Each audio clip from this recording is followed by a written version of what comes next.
السلام علیکم دوستو، میں ہوں آپ کا میزبان ذاکر جان۔ تو چلو ویڈیو کی طرف۔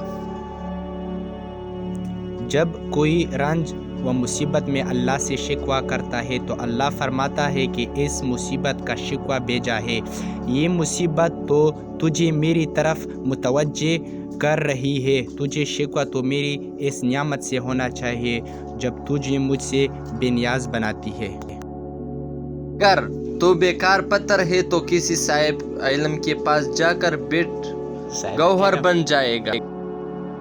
اللہ تعالیٰ جب کسی بندے سے ناراض ہوتا ہے تو اسے پاکیزہ لوگوں کی عیب جوئی میں مشغول کر دیتا ہے۔ کسی بھی چیز سے پریشان ہونے کی ضرورت نہیں اے میرے دل، نہ تو یہ درد ہمیشہ رہنے والا ہے اور نہ ہی یہ زندگی۔ تمہاری ساری پریشانیاں تمہاری خواہشوں کی وجہ سے ہے۔ اپنی خواہشیں کم کر دو، تمہیں سکون ملے گا۔ صبر کرو، جہاں تم اندھیرے میں بیٹھے ہو وہاں صبح ہونے والی ہے۔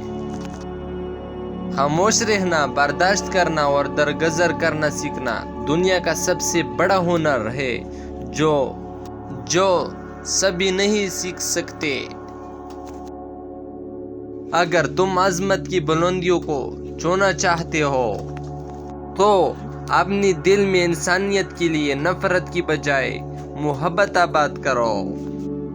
عقل کو خواہش پر ذلت حاصل ہے، کیونکہ عقل زمانے کو تمہارے ہاتھ میں دے دیتی ہے، جبکہ خواہش تمہیں زمانے کا غلام بنا دیتی ہے۔ کنواں کھودنے والے خود کنویں میں جا گرتے ہیں۔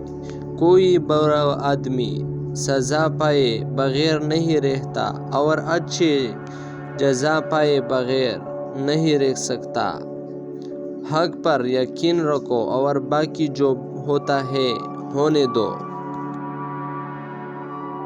تقدیر کے لکھے سے چھٹکارا حاصل کرنے کا راستہ فقط عاجزی اور انکساری ہے۔ انسان جیسا خود ہوتا ہے دوسروں کو بھی ویسا ہی سمجھتا ہے۔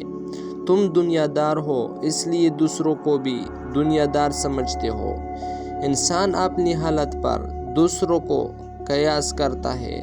جس کا سر چکرائے گا وہ گر کو گھومتا محسوس کرے گا اور کشتی میں سوار انسان سمجھتا ہے کہ کنارے بھی چل رہا ہے۔ اپنا نظریہ درست رکھو، جلد کامیابی پاؤ گے۔ تیری داڑھی تیرے بعد پیدا ہوئی مگر سفید ہو گئی، مگر تو ابھی تک ویسا کالا ہی ہے۔ اگر چینل پہ نہیں ہو تو چینل سبسکرائب کرو۔ میرے اور ویڈیو بھی جلد آئے گی۔ آپ کا بہت شکریہ۔ Thank you so much.